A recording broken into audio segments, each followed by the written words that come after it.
Hello বন্ধুরা, আমরা এখন WBHRBর ওয়েবসাইটে আছি। এখানে আমাদের সিবিটি এক্সামিনেশন কেমন হবে তার একটা ডেমোর জন্যে এখানে একটা মক টেস্ট দিয়েছে। সেটাই দেখব যে ঠিক কীরকম হতে চলেছে আমাদের সিবিটি এক্সাম। ওখানে লিঙ্ক দিয়েছে, ওই লিঙ্ক থেকে ঢুকে গেলাম। এখানে জন স্মিথ জাস্ট মক একটা ক্যান্ডিডেট, ওর ইয়েতে ক্রেডেন্সিয়াল দেওয়া আছে। এখানে সিং ইন করে নিব।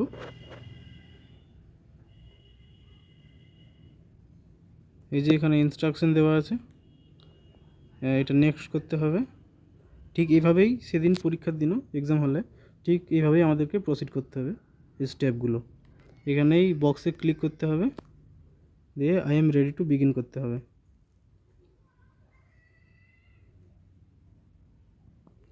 এবার এইরকম একটা পেজ খুলে আসবে, মানে যেটা আমাদের এক্সামিনেশনের পেজ। এখানে কি আছে, এখানে এভাবে কোশ্চেনগুলো থাকবে, 4টে অপশান থাকবে, টোটাল 50টা কোশ্চেন থাকবে। এখানে অ্যান্সারিংয়ের 4টে কন্ডিশন হতে পারে। একটা হচ্ছে এরকম লাল থাকবে, যেখানে আমি অ্যান্সার করিনি, মানে আমি পারিনি তাই অ্যান্সার করিনি, ফলে সেইগুলো এই লাল মতো ওর নাম্বারিংটা লাল ব্যাকগ্রাউন্ডে থাকবে। এবারে যদি এমন হলো যেটা আমি পারবো, তো সেটা আমি অ্যান্সার করেছি। যেমন এখানে what is the national animal of India, এটা টাইগার, এটা আমি পারবো, এটা আমি করলাম, দিয়ে সেভ অ্যান্ড নেক্সট করব। ওটা গ্রিন হয়ে যাবে। যেটা পারিনি সেটা লাল থাকবে, যেটা করলাম, যেটা আমি পেরেছি সেটা গ্রিন থাকবে। এবারে একটা এমন হলো যে how many straight line are there in a triangle.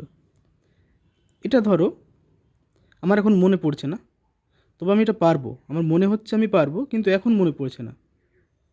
সেই ক্ষেত্রে এটা আমি মার্ক ফর রিভিউ করে নেব। কোনো অ্যান্সার করিনি কিন্তু মনে হচ্ছে পারতে পারি আমি এটা, তাই আমি এটা মার্ক ফর রিভিউ করে নিচ্ছি। এই যে এটার ক্ষেত্রে পার্পল কালারের নাম্বারিং আসবে। এবারে ধরো আরেকটা কোশ্চেন, যেখানে এনি কোশ্চেন, যেখানে ধরো আমার মনে হচ্ছে যে এটার অ্যান্সার হবে 3, আর মনে হচ্ছে অ্যান্সার হবে এই বি এর অপশান যেটা আছে সেটাই অ্যান্সার হবে আমার মনে হচ্ছে, কিন্তু আমি কনফার্ম নই। সেই ক্ষেত্রে এটা অ্যান্সার করলাম, কিন্তু অ্যান্সারটা ঠিক কি ভুল আমার মনে হচ্ছে ঠিক, আবার কখনো মনে হচ্ছে না না ঠিক নয়। সেই ক্ষেত্রে আমি এটা অ্যান্সার করা সত্ত্বেও ফাইনাল সাবমিট করলাম না, মানে ফাইনাল সেভ অ্যান্ড নেক্সট করলাম না, এটা করে এরকম মার্ক ফর রিভিউ। তাহলে দেখো এই 4টে কন্ডিশন হলো। যেটা আমি পারিনি সেটা লাল, যেটা আমি পেরেছি আমার কনফার্ম, আমার মনে হয়েছে এটা সঠিক, সেটা গ্রিন, মানে যেটা সেভ অ্যান্ড নেক্সট করেছি সেটা গ্রিন। যেটা পার্পল কালারের, শুধু পার্পল কালার, কোনো গ্রিন ডট নেম আছে, সেইটা কি আছে, আমার মনে হয়েছে আমি পারবো, বাট তখন মনে পড়ছিল না, তাই এটা কোনো অ্যান্সার করিনি, কিন্তু মার্ক ফর রিভিউ করে রেখেছিলাম, তাই এটা পার্পল কালারের। আবার একটা পার্পল কালার আছে যেখানে মাঝে একটা গ্রিন ডট আছে, এই যে এটা আমি অ্যান্সার করেছি, কিন্তু এই অ্যান্সারটা আদৌ হবে কি না, মানে সেটাতে আমার একটু সন্দেহ আছে, পুরো কনফার্ম নই। সেই ক্ষেত্রে সেটা আমি মার্ক ফর রিভিউ করে রেখেছি আফটার অ্যান্সারিং, মানে অ্যান্সার করা আছে কিন্তু মার্ক ফর রিভিউ করেছি। তখন মনে হয়েছিল যে হয়তো সঠিক বা নয়তো নয়, তো সেই কারণে সন্দেহ থাকার জন্য এটা অ্যান্সার করা সত্ত্বেও মার্ক ফর রিভিউ করে রেখেছিলাম, এই condition.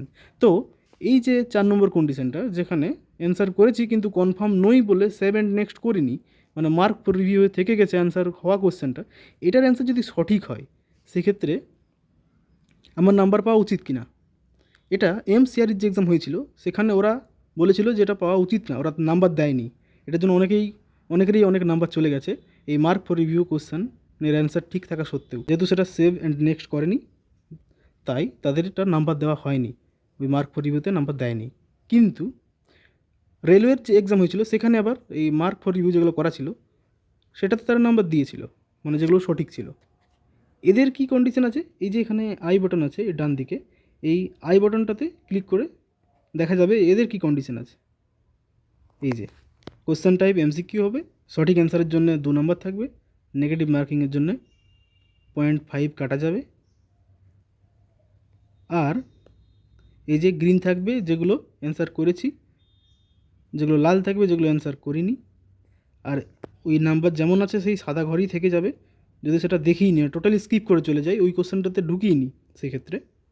R mark for review থাকবে শুধু যেটা পার্পল, মানে শুধু পার্পল যেটা, সেটা হচ্ছে mark for review without answering, যেটা অ্যান্সার করিনি শুধু মার্ক ফর রিভিউ করে রেখেছিলাম।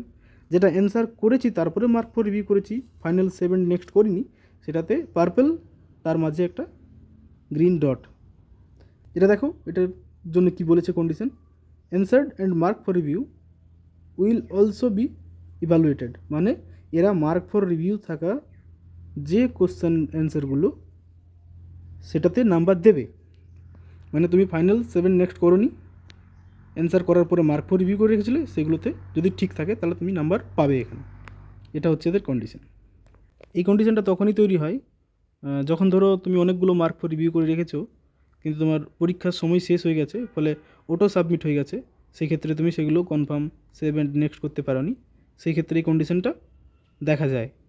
সো সেরকম যদি হয় তাহলে তোমরা এই যে সিবিটি, আমাদের HRB সিবিটি, সেখানে নাম্বার পেয়ে যাবে যদি মার্ক ফর রিভিউ করা অ্যান্সার সঠিক থাকে। Thank you.